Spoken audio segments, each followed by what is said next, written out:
Sometimes the hardest thing in life is simply sitting with yourself. If I'm honest, that's probably the last thing I ever choose to do. I don't sit with myself for very long. Sometimes you can build a life that you always thought you wanted. You can hang the pictures on the wall. You can work tirelessly to make every dream come true, or at least what you believe was your dream. Yet somehow, even after all of that, I find myself running,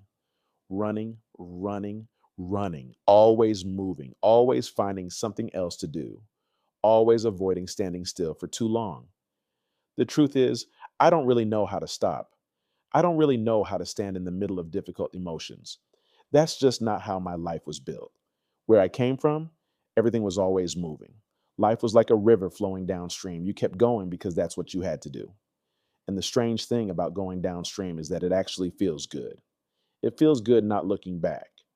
It feels good riding the current without thinking about everything you've passed, the stones beneath the water, the people you've left behind, or the things still following you. You just keep moving. But sometimes I sit down long enough to realize how heavy everything has become. I'm not a perfect man. I've made mistakes. I've made decisions that I still don't fully understand.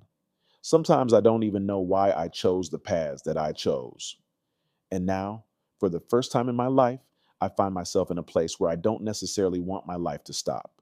I just wish the world around me would stop for a little while, just long enough for me to catch my breath, just long enough for me to understand what I'm feeling. I'm in the middle of a separation, and it's one of the hardest things I've ever had to go through. Sometimes I don't think people really understand where I'm coming from. The truth is, I don't even know who to talk to about it. I've spent so much of my life relying on myself that asking someone else to carry part of this weight almost feels unnatural. So I carry it alone. Meanwhile, the world keeps moving. The voices keep getting louder. Make a decision. Sign the papers. Let me go. Just sign the papers. I know I haven't been perfect. I know I haven't always made the right choices. But sometimes I look at the pictures hanging on the wall, the pictures of the life I worked so hard to build, and I don't necessarily feel defeated. I just feel lost.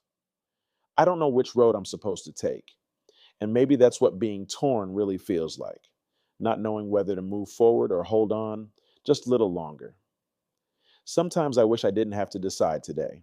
Maybe tomorrow I'll understand things better.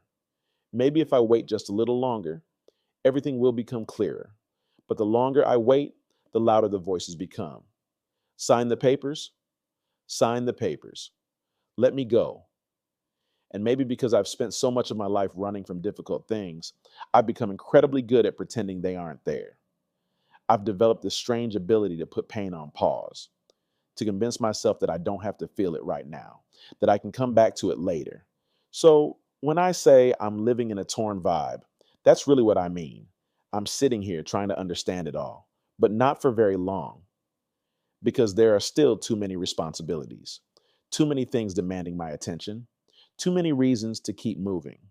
So this is the one thing I've placed on ice for just a little while. Not because it doesn't matter, but because right now I don't know how to carry it and everything else at the same time.